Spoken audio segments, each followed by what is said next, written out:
પાટણ શહેરના ટાંકવાડા 4 રસ્તા પાસે આશીષ વિદ્યાલય સહિત ધાર્મિક સ્થાનો આવેલા છે, ત્યારે આ ટાંકવાડા 4 રસ્તા પાસે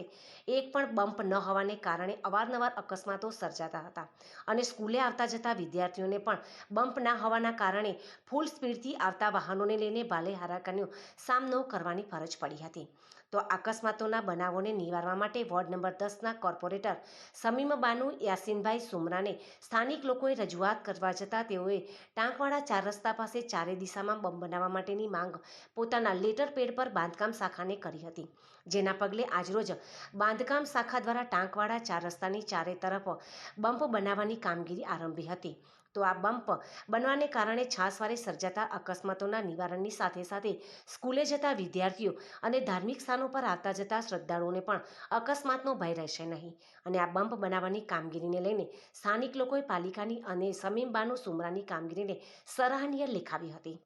તો આ પ્રસંગે મુસ્લિમ સમાજના આગેવાન ભૂરાભાઈ સૈયદે પણ સમીમ બાનુ સુમરાની આ કામગીરીને સરાહનીય લેખાવીને પાલિકાનો આભાર વ્યક્ત કર્યો હતો। વોર્ડ નંબર 10ના કાઉન્સિલર સમીમ સુમરાએ ને વારંવાર રજૂઆત અહીંના રહીશોએ કરવા હતા અને એ રજૂઆત એવી હતી કે અહીં નિશાળ આવેલી છે અને મદ્રેસો પણ આવેલો છે, તો અહીં લોકો સાધન લઈને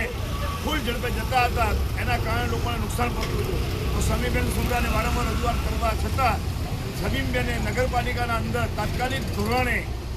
આ બમ્પ બનાવવાની કામગીરી કરી છે। એ ખરેખર બહુ એક મહત્વપૂર્ણ કામગીરી છે અને વખાણવા લાયક કામગીરી છે, કારણ કે આવી નિશાળ આવેલી હોય, મદ્રેસો આવેલી હોય અને એક મંદિર આવેલું છે અને એ જગ્યા ઉપર લોકો ફૂલ ઝડપે જતા હોય, કોઈ દર્શન કરવા જતા હોય, કોઈ નિશાળ જતા હોય, આવતા જતા લોકોને તકલીફ પડતી હતી। એ માટે કરીને સમીમબેન સુમરાનું ખરેખર ધન્યવાદ પાઠવું છું કે તાત્કાલિક ધોરણે આ બમ્પનું કામકાજ કરાવ્યું છે।